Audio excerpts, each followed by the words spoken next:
Je pense que dans la vie, rien n'arrive comme on l'espère. J'ai vécu une préparation compliquée. Je me suis cassé le poignet droit en juillet, le poignet gauche plus sévèrement en août.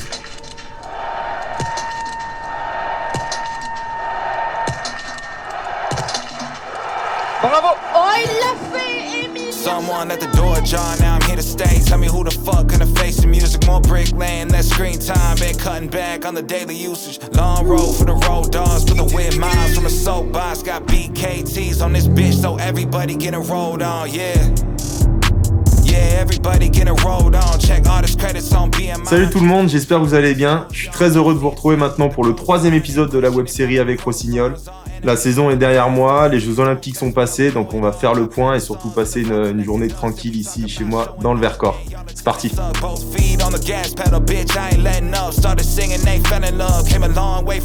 moi, le Vercors, ça représente tout ce qui est important. La famille, les amis. J'ai vraiment besoin de rentrer chez moi après des courses, après une saison. Ça me permet de faire le vide, de me recentrer sur moi-même et surtout de me projeter. C'est là où vraiment j'imagine le futur et ça me permet vraiment de me reposer. Pour ma part, tout s'est passé à l'inverse de ce que j'imaginais.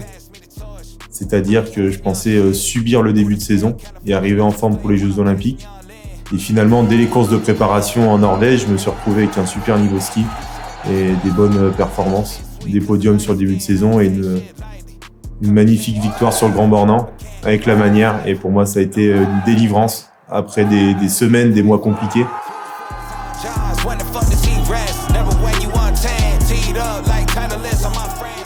Ça m'a vraiment permis de reprendre confiance en moi et de tourner la page de la blessure. Ouais, c'était tellement paradoxal ces Jeux Olympiques.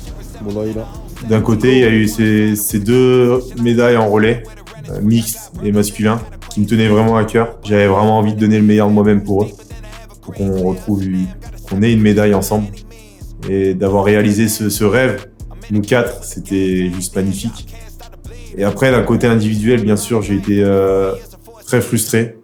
Ça a été une période dans la continuité du mois de janvier compliquée, où j'ai pas réussi à être moi-même, à donner mon 100%.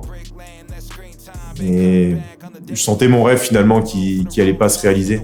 Et ça a été très dur. Ça a été très dur parce que depuis le mois d'août, j'avais mis toute mon énergie sur ces Jeux Olympiques. Et quand on se rend compte que toute la volonté et l'énergie nécessaire suffit pas pour réaliser un rêve, ben c'est compliqué. Après les Jeux Olympiques, c'est vrai que j'avais vraiment ce besoin de souffler, de changer les idées. J'avais besoin d'être loin du biathlon et essayer de me ressourcer en famille, avec les amis. Et quoi de mieux que le vélo en tout cas pour prendre du bon temps. Qui a dit que ça montait pas dans le sud? Allez chercher la gagne, on est suspendu bien sûr au tir d'Emilien. Le plein pour Emilien Jacquelin qui va pouvoir ressortir avant les autres poursuivants. Bravo Emilien! Ah, ça fait plaisir de voir Emilien terminer cette saison. Le dernier podium sur Oslo, je l'ai énormément savouré. Je me rappelle être dans l'air d'arriver et être resté peut-être 2 minutes par terre, les yeux fermés, à repenser à ces dernières semaines qui avaient été si dures, où parfois je croyais moins en moi, en mes capacités. Et ce podium-là, il était presque aussi important qu'une victoire. Il permet de finir une saison qui a été quand même belle, sur une note positive. Et je pense que c'est la meilleure des manières, en tout cas, pour clôturer ce chapitre et aborder la prochaine saison avec beaucoup d'envie. La coupure, je pense que je l'attendais avec beaucoup d'impatience. Depuis le mois de janvier, j'attendais ce moment où j'allais pouvoir breaker avec le biathlon pour reprendre un peu des activités extra-sportives. Et ouais, j'aime beaucoup, bien sûr, jouer aux jeux vidéo. Je pense que ça, c'est un peu mon péché. Et puis ouais, tout ce qui est un peu art, musique. Ouais, New York, c'était cool. C'est la première fois que j'allais dans cette ville. C'est assez incroyable. J'ai fait tellement de trucs fun, que ce soit des musées bien sûr, mais des concerts, j'en ai profité pour voir des matchs de basket, qui est un des sports que j'aime par-dessus tout, et puis j'ai pu rencontrer Evan Fournier. Pour moi, c'est des gens qui m'inspirent beaucoup, donc c'était cool de pouvoir le rencontrer. Et pareil, ça me donne une énergie folle pour la suite. C'est super important pour moi de représenter le Vercors, parce que c'est là où je suis né, où j'ai grandi. Le Vercors m'a appris énormément de valeurs. j'ai grandi humainement et sportivement parlant là-bas. Et que de pouvoir représenter du coup ce territoire et fêter aussi ma saison avec les habitants du Vercors, c'est super important. J'ai été un de ces enfants qui étaient dans le public.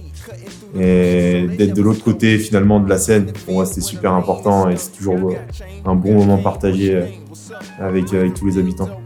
Ouais, ça représente beaucoup pour moi de partager ça avec les enfants, la famille, les amis. C'est vrai que durant la saison, on n'a tellement pas le temps de voir tous ces gens. Et encore moins la famille finalement.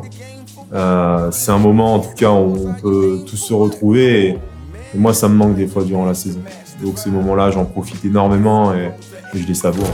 Combien en plus j'ai play dans 10 minutes, il va falloir que j'y aille. Voilà, fin de ce 3e épisode. J'espère qu'il vous a plu. On a pu voir un peu ce que je faisais sur le plateau du Vercors. Et on se retrouve très très vite pour un 4e. Donc à très vite. Allez. Cause I gotta get away. Like the match to match the vibe.